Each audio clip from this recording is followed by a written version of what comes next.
Hello everybody, it's Mike, the Baldadonis.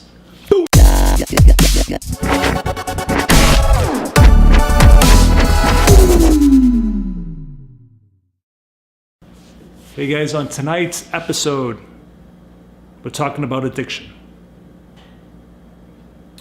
I started doing my YouTube channel because I wanted to reach out and let people know what steroids did to my body. Now, steroids is an addiction if you let it be. I took it to another level that I wanted to be something that I was not. I wanted to be the biggest person possible. And along with that came a major side effects. I had a heart attack and many other health issues after the fact that I stopped doing steroids. It still affects me today. So, not just me, but many people know somebody that has other addictions, whether it be gambling, sex, drugs, whatever the case may be. I have a cousin, his name is Corey. He has a serious addiction and it's from heroin. So we're gonna talk to Corey and we're gonna get his perspective on his story. At the end of the video, just if you're gonna leave some remarks, he's gonna set up something so you can contact him on his Facebook, and I'll put all that in there. So let's listen to what Corey has to say, and for anybody that needs help, of course, try to reach out. There's somebody there that wants to help.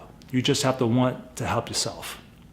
I know sometimes it sounds easier than it is, but a phone call will make a difference. All right, guys, so let's watch Corey's story. Thank you. Corey, will you tell us a little bit about yourself? What's going on? My name's Corey. I'm an ex-heroin addict. When I say ex, I mean pretty recent. Just got clean and sober. Been clean and sober for almost a month now. It's been a pretty rough struggle. Just gonna share my story, in my opinion, on the epidemic. We're from obviously, like he says in his videos, the Boston area. Narrow it down a little more. I grew up in Charlestown, Everett, and then moved right around 13, 14, up to Methuen, the Merrimack Valley area. Due to being a bad kid, mother couldn't really handle me, got expelled, so I had to start somewhere fresh. And got dropped off when I was 14 because my mother couldn't handle me at a carnival to live with my father, which was pretty crazy and hectic, being 14, traveling with Fiesta shows, if you guys are familiar with that. That's a story in itself, but that's kind of where I started, with the drugs. My father was a crackhead, so there's a lot of drugs involved. I living with my father. My mom really didn't know much. She thought he was clean, but that wasn't the case. So by the time I was 15, I became not really so much into drugs as much as selling drugs. I was getting 2 ounces of coke fronted, for right around $850, pretty good price, actually a really good price, and started selling coke to my father, and that's where I started using crack. And that was really like the first drug I was introduced after weed and alcohol was coke, and then that led to crack because my father was my superhero, like most people. They look up to their dad. Well, when you look up to a crackhead, kind of want to be like him. Well, when your dad's a crackhead, you want to be like a crackhead. I was young and dumb.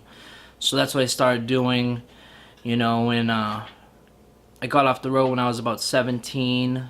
And then that's when my life really started in shambles, and I owed a drug dealer a lot of money, so I made a phone call to this guy Opie, who I'll never forget to this day. I was 17, just turned 18, and it was about a job, door to door, traveling the United States, spending 2 weeks in different cities. Got to see the country at a young age, which was pretty cool.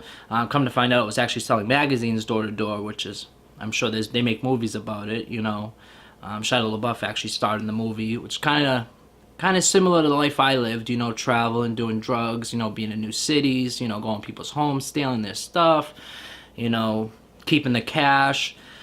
you know, traveling the United States was the cool part, but there was a lot of drugs involved, you know, a lot of stuff, you know, 18-year-olds, you know, get into. And that's kind of where, you know, I was introduced to opiates. You know, I started taking perk 5s, you know. That felt good. It was like a warm blanket, you know. That's kind of the feeling you get when you first start. You know, it's like someone throwing a warm blanket over you.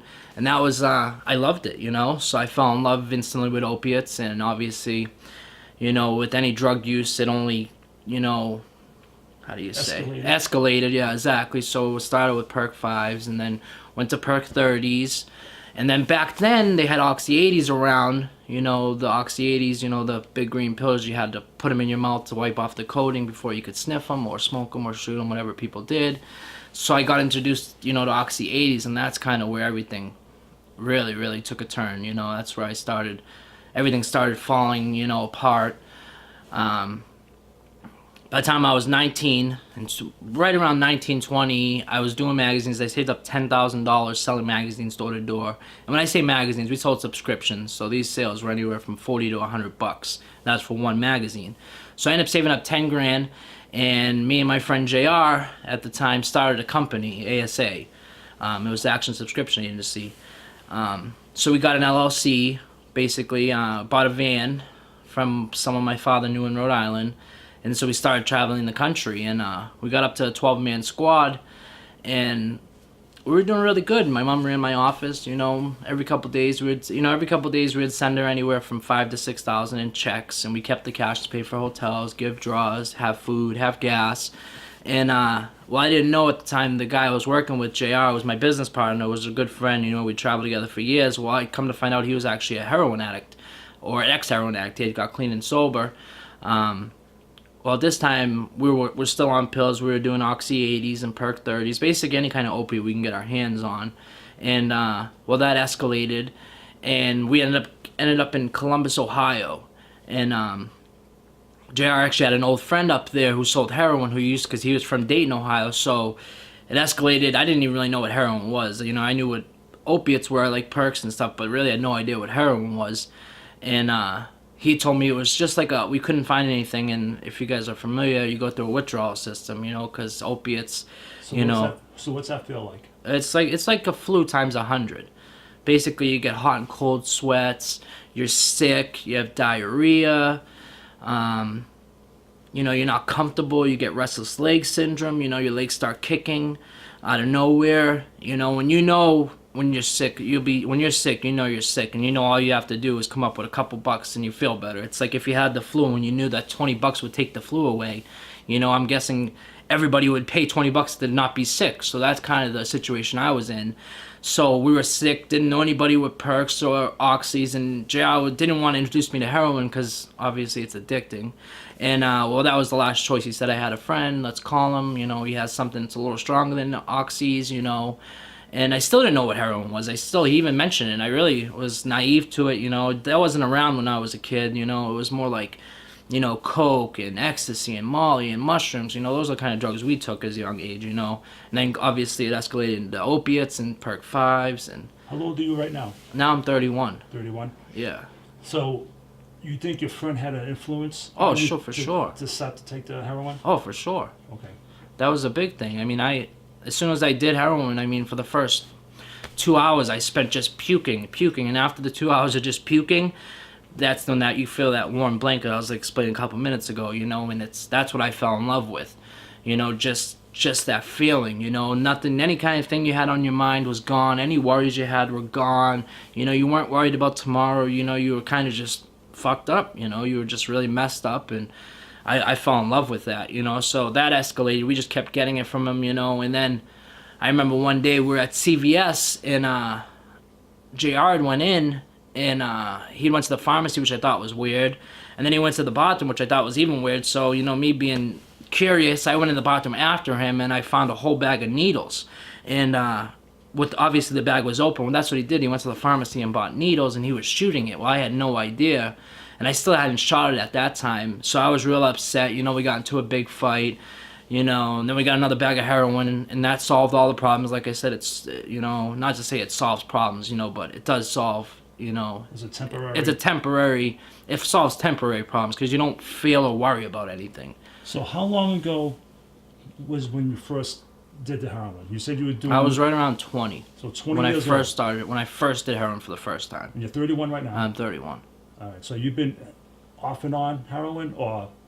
I only done heroin because obviously when me and JR separated, we lost the company and everyone left because, you know, we chose drugs over paying them, giving them money to eat, or even paying for the hotels. We just chose money to spend on drugs. So we basically shut the company down and we went our own separate ways. And so obviously I didn't know where to get heroin, you know, so I went right back to the pills, you know, because I knew where to get pills. So for a while I didn't do heroin up until I was like 24, you know, 23, 24, when I was again introduced to by this kid Billy I used to play cards with. So where were you at 23 years old? Were you back in the Boston area? No, I was for a little bit. I was off and on. I mean, when I found it, yeah, I was in the Boston area, Methuen actually. But I'd been on, I mean, I've been traveling the United States on and off. Still do it today, actually. Tomorrow, I have a plane ticket to Columbus, Ohio, which is kind of funny.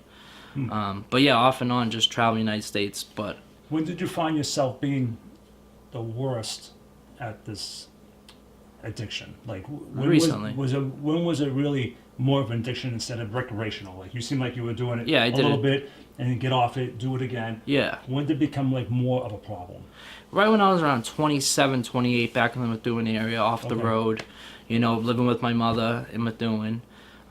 That's where it became like a real problem, and I actually realized I had an addiction and that I couldn't control it. So definitely right around 27, and it's actually been a problem up until recently. Honestly, it's definitely been a big problem.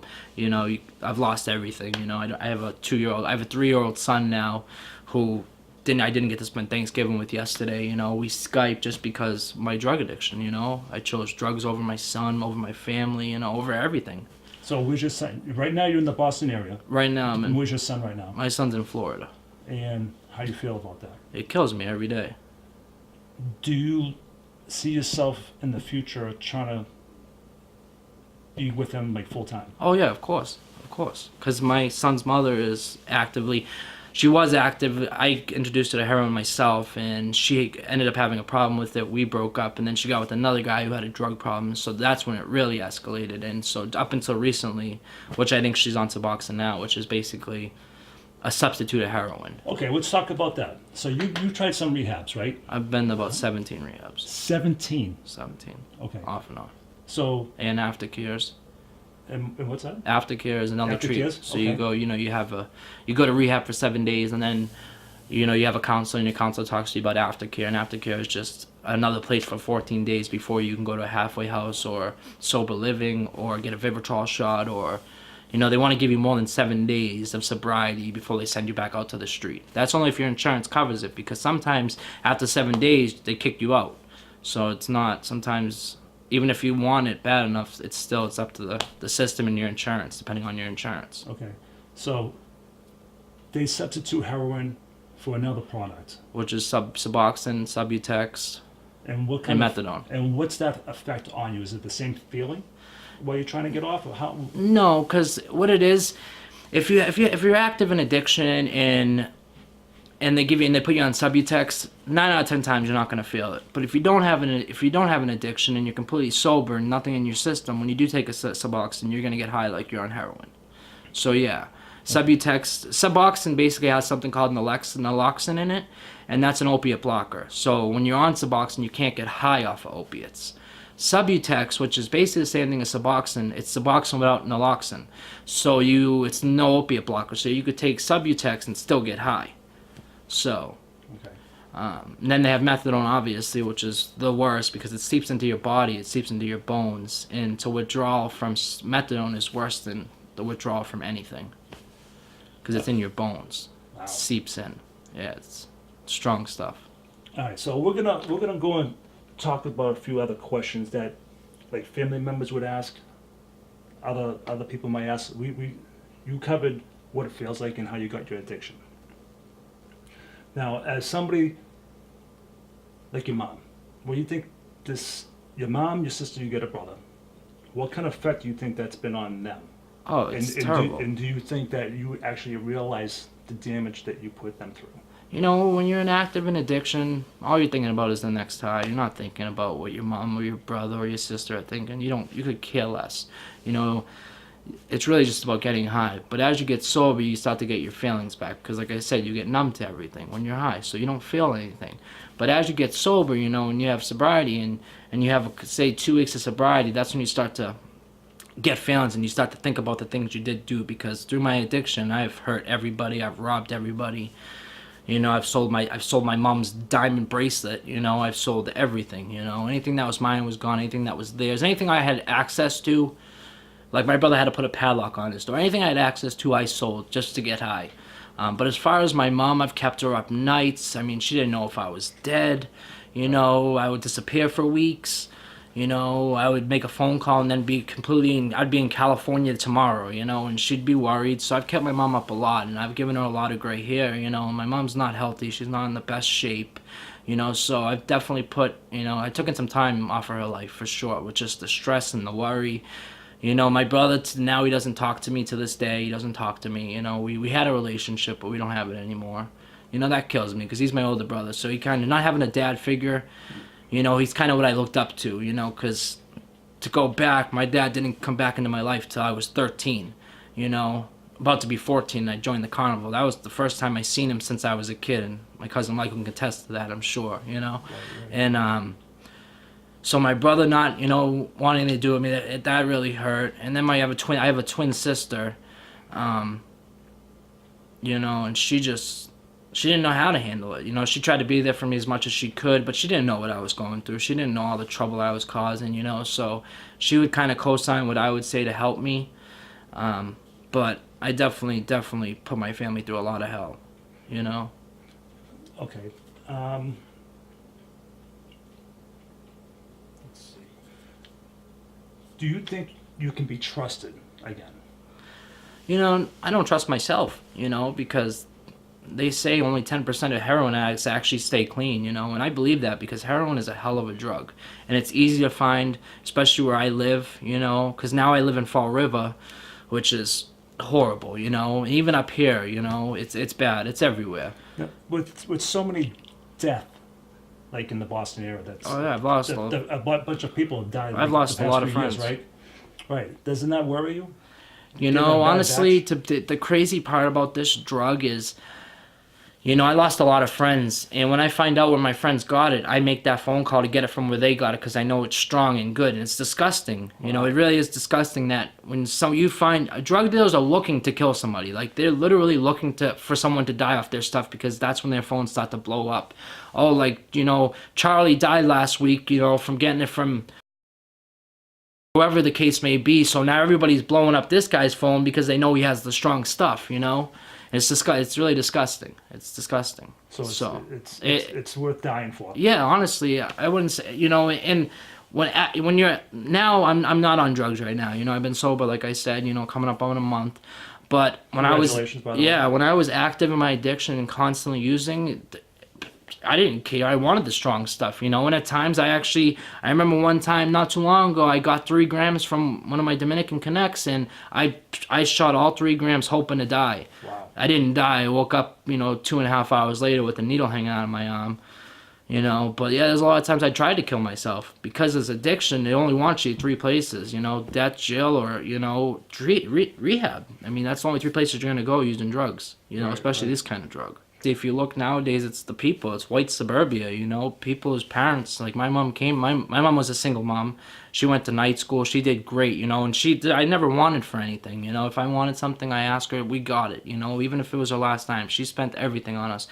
But, you know, as time progressed, I mean, I shouldn't have been around my family. You know, the only time my mom ever got sleep was when I was in rehab, you know. That's the only time my mom ever got a good night's sleep. Otherwise, she would stay up and worry about me. And I remember coming home when we lived now we're not in Methuen, but we lived in Methuen. I remember coming home at 6 in the morning, her just sitting up on the couch, you know, with a blanket on, couldn't fall asleep till I got home, yell at me. I'd go upstairs, and then, you know, then I'd go the next day.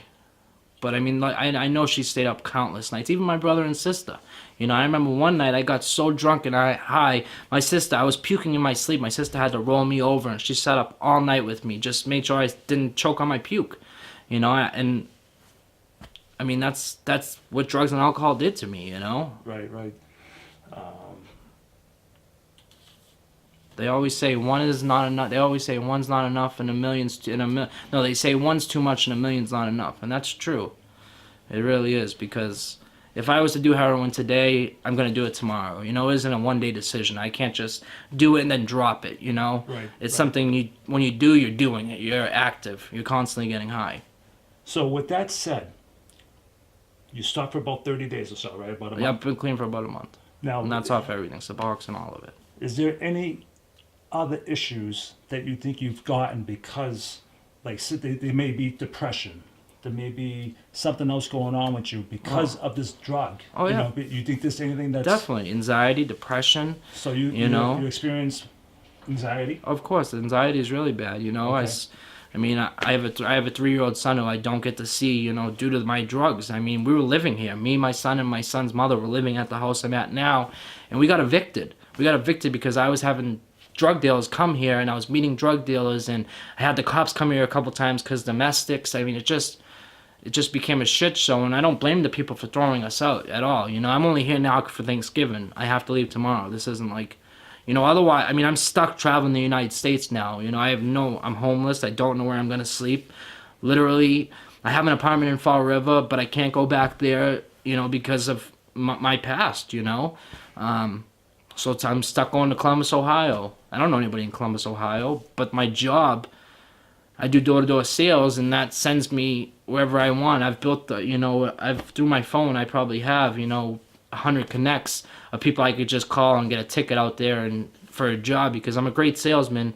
I've always been a good salesman. I've always had a gift of gab, so I can bullshit the best of them, and that's what I've been doing for the last 11 years, is knocking doors and selling shit.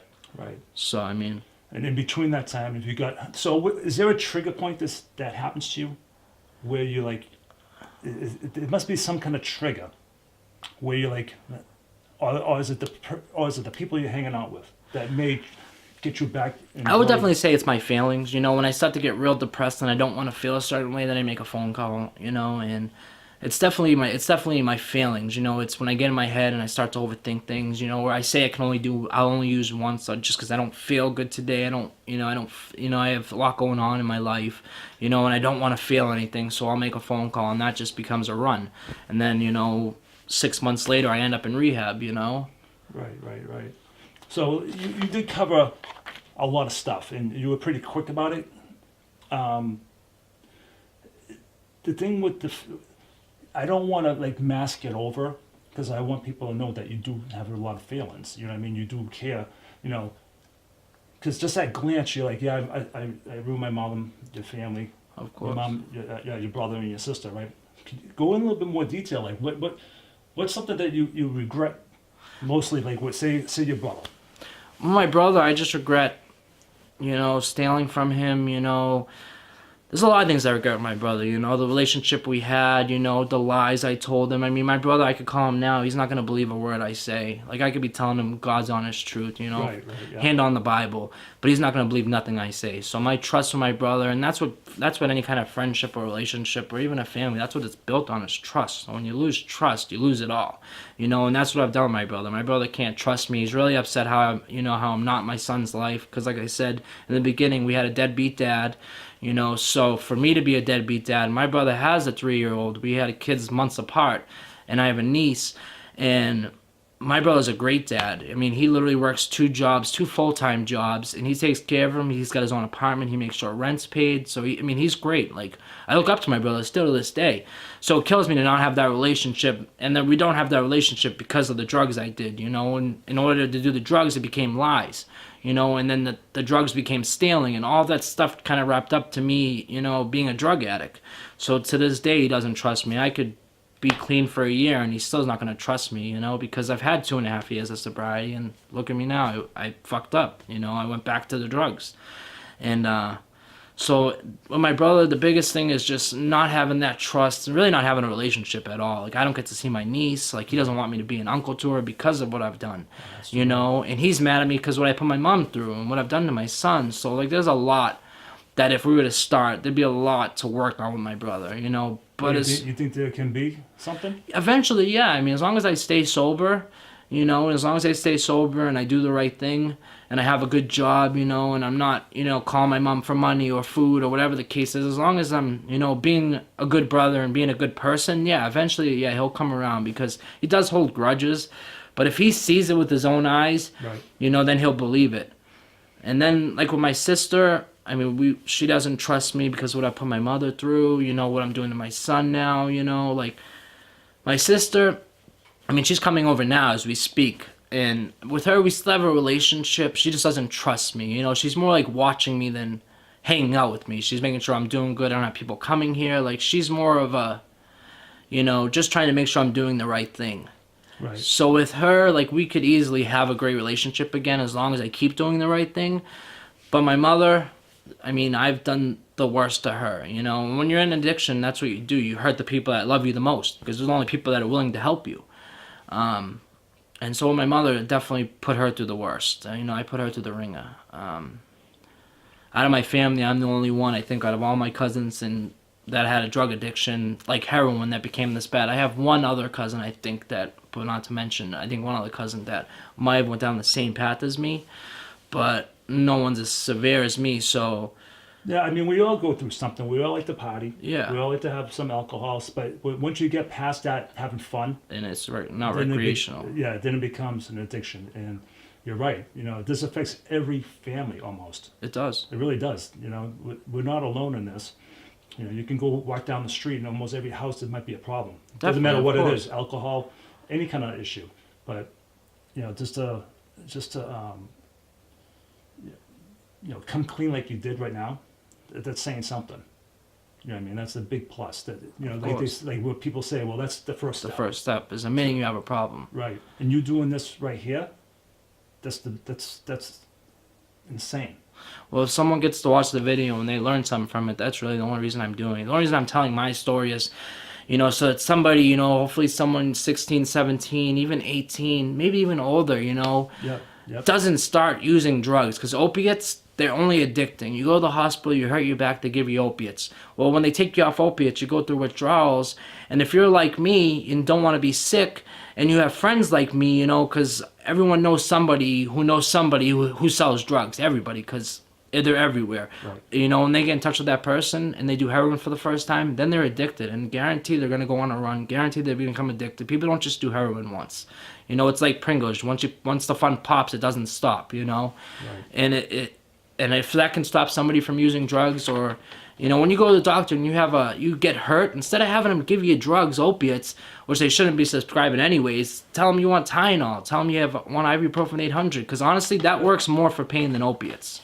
Well, you're giving yourself your own advice, but you didn't take it. I never took it. No, Right? I've never took it. So try, like when I talk about steroids, you can tell somebody who's doing steroids, but they don't want to hear it. No. You know, once you get yourself started, it's good luck and tell me how you feel later on. Yeah. Oh, yeah. Because then you get them chiming in saying, "Oh, it doesn't bother me. It doesn't bother this and that," but it does. It really does. Because it affects everybody different. So Yeah, they might not that's see true. the same withdrawal effects I That's right. saw. It might not ruin their life instantly. Like, it didn't ruin my life instantly. I did it for years before I saw any effects. You know, I thought it was all fun and games. You know, I'll get high, you know, have sex, you last longer. I mean, you actually don't even get off, so you last forever. So there was a lot of pluses when I did it, you know, compared to when I got into actual active addiction and actually started sticking a needle in my arm, you know. So what was that like, buddy? What was that? That was, I mean, painful, you know. Your withdrawal symptoms are a lot worse. You know, it goes right to your heart, right from your bloodline to your heart. You know, it's just, when you start injecting heroin, you know, the hope for you is really gone. You know, if you're not getting yourself into treatment, you're going to end up in a real bad place, if not dead. You know, because all you have to do, you know, nowadays people don't just sell heroin. Matter of fact, when I went to my last rehab, I was pissed. I went in there, I had to take a drug test. There was no heroin in my system. The only thing I pissed for was fentanyl. Now, fentanyl literally they're using that to kill inmates now. That's what they're using now instead of for lethal injection. They're using fentanyl. Yes. Yep. You know, so 1 microgram, which is the size of a piece of salt, can kill you. You know, so all it takes is 2 micrograms of fentanyl and you're shot, you're dead, you know? Yeah, so heroin is extinct now, you know? You're, not to say you're lucky, but in the drug life, if you find heroin, you are lucky because that's not going to kill you as quick as fentanyl is going to kill you. Fentanyl is what everyone's cutting their stuff with. They're basically just selling you baby laxative and a couple micrograms of fentanyl, you know, for $40 a gram. And if you end up getting 2 micrograms of fentanyl in your one shot, you know, or you sniff 2 grams of you sniff a line, there's 2 micrograms of fentanyl, good luck living because you're probably going to die.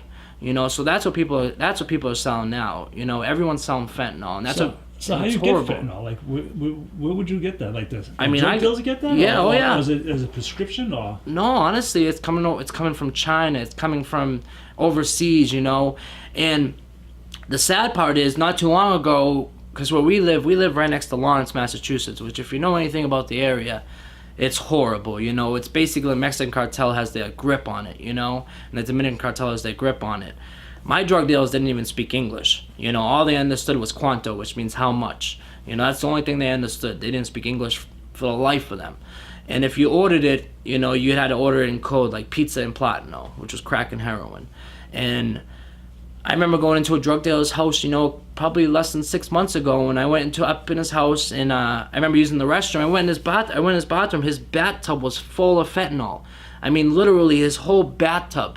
Like, I remember getting woozy being in there because they had masks on. What was that, like a liquid? No, it's just powder. He had a bathtub full of fentanyl, which is just powder. Damn. Yeah. Oh, okay. So I don't know nothing about that. I mean, honestly, if my cousin Michael went in there, he probably died just from inhaling it.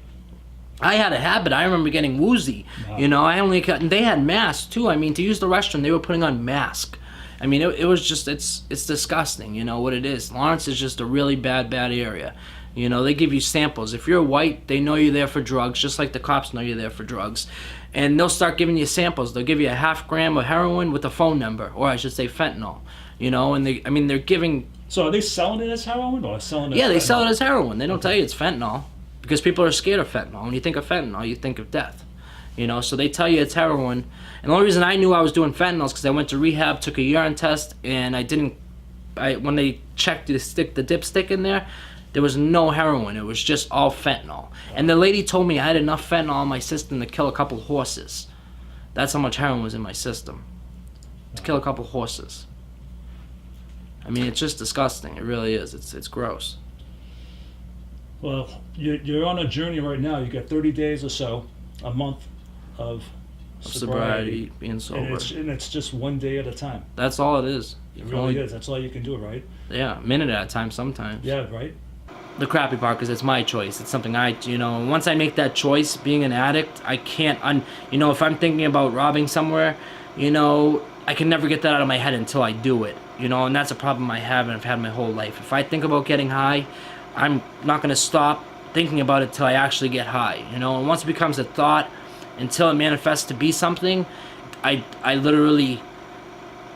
think about it till it controls me, and it's sad, and it's disgusting, because I'm a smart kid. I did good, I played football, always did good, decent in school, but now I'm 31 and I have nothing to show for it but the clothes behind me that are in 2 bags because I'm getting ready to get on an airport because of the drugs I've chosen. I have to go to Ohio where I know nobody and have no family and live in a hotel and knock doors in winter because of the choices I've made. I can't get a regular job because I'm homeless. I have no place to stay. I've been evicted from this home. I don't have any other family I can reach out to and stay. So the choices I've made, I definitely feel the consequences today. I've only been sober for 30 days, but I've gotten a lot of my feelings back, and it sucks because I really have no place to go, and I'm stuck having to travel the United States and places I don't want to be, living with people who have the same problem as me, or they're stuck and they have no place to go, so they reached out and now we're all knocking doors and it's just a shit show. It's because of being an addict and getting high. So when you go out to Ohio, are you meeting other people? Oh yeah, I'll be out there. So you have a group of people that you do this with? Yeah, oh yeah. And then But they're all in the same boat as you, right there. Yeah, whether it's drug addiction, alcoholics, active warrants, they're on the run. Whatever the case is, they're all running from something, and that's really what it is. A bunch of misfits, That's really what it is. All right, so we're gonna wrap this up. Is there anything you wanna? Don't do drugs. Don't do drugs. If you do, just smoke weed. Even though it's a gateway drug, I'm not gonna argue that point either. But yeah, it's each their own, right? to teach your own, exactly. But when you go down to a drug of choice, that's like almost no comeback for. Oh yeah. This is the deep one. The heroin. I mean, once you start. And like you said, it's not even heroin.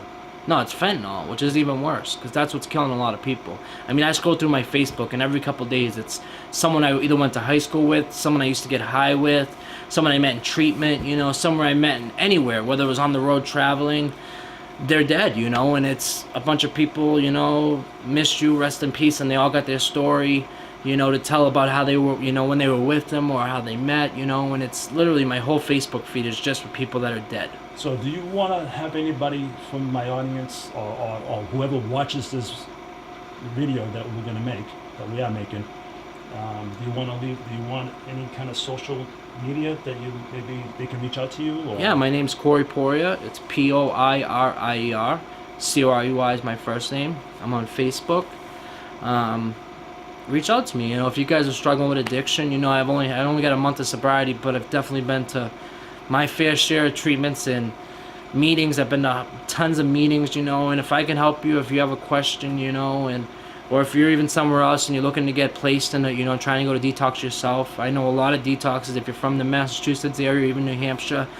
I'm an all-star at a lot of the rehabs, which means I'm a frequent flyer there. When I go in, I get a round of applause. Everyone claps because I'm not dead.